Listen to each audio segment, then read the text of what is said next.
एगो दूगो लेबू का तू ले लो दुई दर्जन। चली बोले के चली लाल पिया हरियर होलिया में आइल बाटे नया नया भरजन। एगो दूगो लेबू का तू ले लो दुई दर्जन। पुरन का चोली गंगा जी में कोई दो विसर्जन।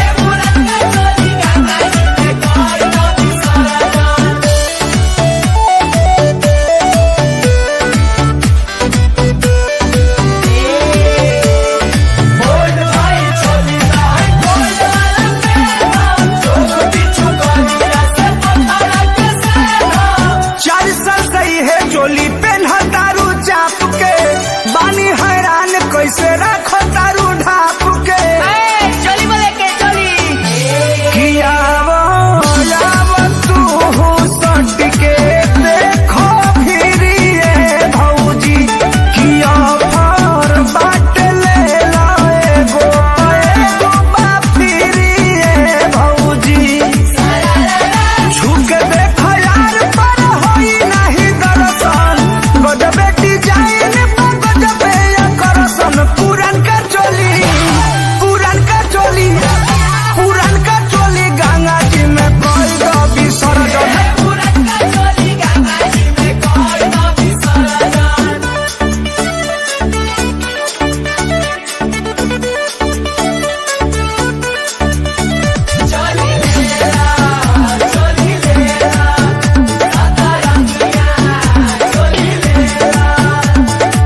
विशाल भौजी मुँह मांगा पैसा दिहली इहे धकटी चपकौआ चोली किनली। चली बोले के चली किया बहनी हो करा दो पहिला पारू गहकी कि चमचम चांदी के जैसन तोहरा बदन पर चमकी।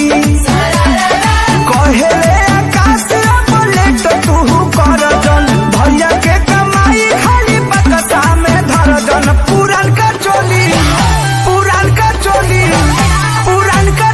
गंगा जी में कोई दो विसर्जन।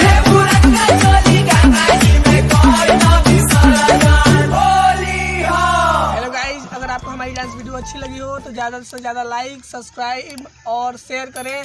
और हमारी और भी डांस वीडियो देखने के लिए चैनल को सब्सक्राइब कर लें। और हमारी और भी वीडियो देखने के लिए ज़रूर से ज़रूर कमेंट करें।